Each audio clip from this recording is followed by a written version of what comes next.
¿Estás en familia? Miguel decía que no hablábamos de Europa, pues ahora, si no querías una taza, un caldo, no sé cómo se decía. Yo espero que no se me vaya la luz y que no llueva, porque si no, cenizo eres tú, Miguel, te lo voy a decir. Yo estoy muy contento de estar aquí, tanto tiempo allí en Bruselas, Estrasburgo, por fin poder hacer algo en Madrid y además en un barrio que también fue mío, como dijo Jesús en los años 90. Yo también percibí la heroína, cómo campaba, cómo la vivimos y tanta gente que dejamos por el camino. Ahora vivo en otro barrio que también está muy bien y quiero hacer profesión de orgullo, que es Villa de Vallecas. El sábado estaremos allí haciendo un buen meeting también. Quiero mirar a Lara porque hace 2 años hacíamos campaña juntos y para mí también, me encanta hacer la campaña juntos. Yo os confieso que empecé la campaña enfadado y bastante enfadado. ¿Por qué razón? Porque yo, que también he estado a veces detrás de la lente, del mundo periodístico, trabajando primero con mi hermano y después en otros medios, pues cada vez cuando haces por las mañanas este recorrido por la prensa, ves la televisión, escuchas la radio, y escuchaba esa campaña de terror terrible, solo porque había una candidatura que se llamaba Unidos Podemos. Verlos tan nerviosos, diciendo mentiras, insultando a la deontología del periodismo. Y no quiero decir que todos los periodistas sean así. Aquí tenemos periodistas maravillosos. Maravillosos. Pero aquí no se ha desarrollado jamás el artículo de la Constitución que garantiza la información pública y veraz.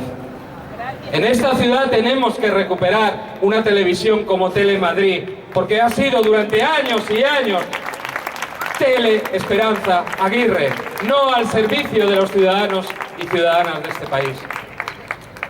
Pero según pasaban los días, pues me iba iluminando la cara, porque ya no estaba tan enfadado, porque comprendía que el terror lo tienen ellos, el miedo lo tienen ellos. ¿Por qué razón? Porque la gente, ¿a qué tiene miedo? Tiene miedo a los desahucios, tiene miedo a la precariedad, tiene miedo a tener que emigrar, tiene miedo a no poder cobrar una pensión digna, tiene miedo a que sus hijos e hijas tengan que salir de este país a buscarse la vida. Y entonces, claro, he empezado a sonreír, porque a ellos lo que les da miedo es que la ciudadanía decida. Y hay un ejemplo que es claro para todos y todas. Si hasta suspendieron nuestra Constitución, la Constitución que era intocable, según decían ellos, para decidir cualquier cosa. No quieren que decidamos sobre nuestro modelo económico, no quieren que decidamos sobre el modelo territorial, no quieren que decidamos sobre el papel de nuestro país en el mundo.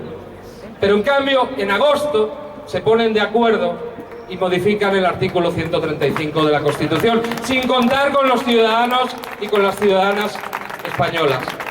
Porque ahí no les interesa que opinemos. ¿Y qué suponía ese artículo 135? La derogación de facto de nuestra Constitución. Poner por delante de la educación, de la sanidad, del modelo económico de nuestro país, el pago de intereses de una deuda que no hemos creado.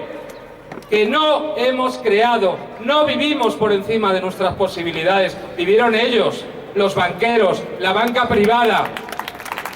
Ni más ni menos, hemos pagado 36.800 millones de intereses de la deuda, de una deuda que ya es el 100% del Producto Interior Bruto. Imaginaros esos casi 40.000 millones de euros dedicados a construir tejido productivo, a apoyar a nuestros mayores, a apoyar a la gente que tiene que estudiar, a apoyar nuestras infraestructuras públicas que la hemos creado con el trabajo.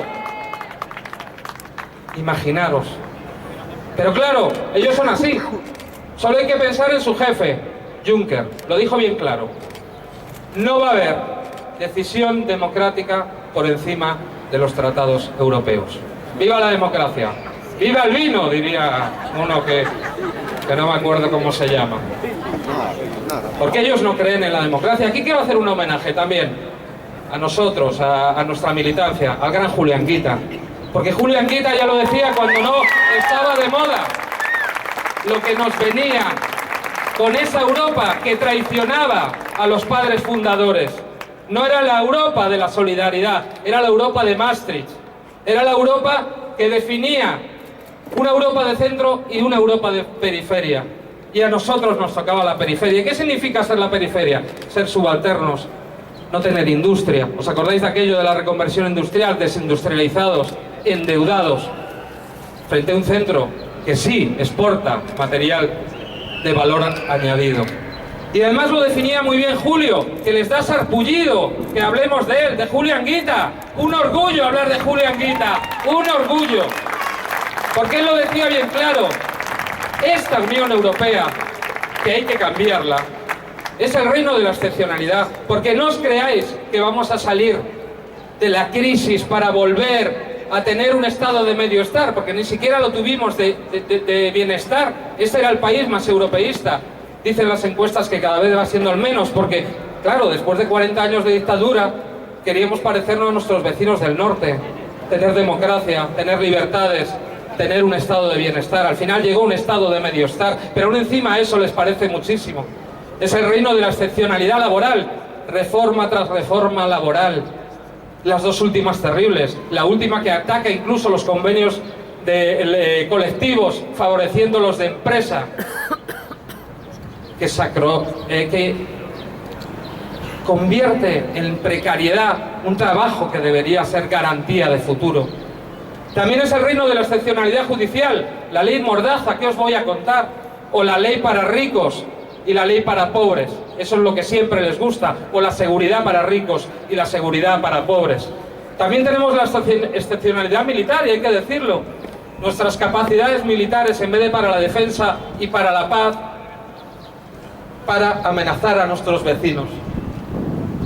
Nosotros ahora tenemos el mando de la fuerza de muy alta disponibilidad de la OTAN, que está haciendo maniobras en Polonia, a pocos kilómetros del enclave ruso de Kaliningrado.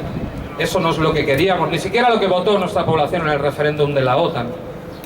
Y también una excepcionalidad comercial con el Tratado de Libre Comercio que quieren firmar entre Estados Unidos y la Unión Europea, que va a ser el último clavo en el ataúd del comercio europeo. Por eso necesitamos, y lo hablaba antes Miguel, un plan A, antes que un plan B, un plan A, que es conseguir una Europa solidaria, una Europa que respete a los pueblos, una Europa que no haga como hizo con Grecia, ponerle un pie en el cuello, aplastarla, una Europa que haga honor a sus leyes internas, porque nosotros hemos favorecido esas guerras.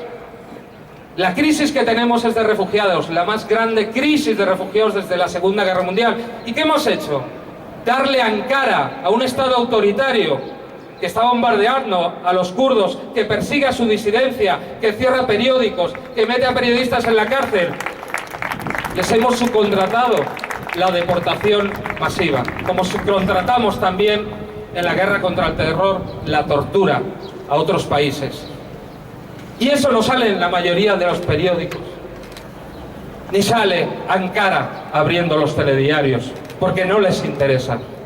Pero tenemos un grave problema, porque si no conseguimos cambiar esta Europa, vamos a tener una Europa que puede caer hacia el otro lado. Lo vemos todos los días allí. Crece la xenofobia, crece el racismo, crece el fascismo. Crece otra vez la idea de irse a los estados-nación al nacionalismo, como en la Primera o en la Segunda Guerra Mundial. Por eso necesitamos un gobierno de la gente que vaya a Bruselas y que vaya a Estrasburgo. No a decir, sí, buena señora Merkel, sino a decir, el camino del austericidio no es para nuestro país.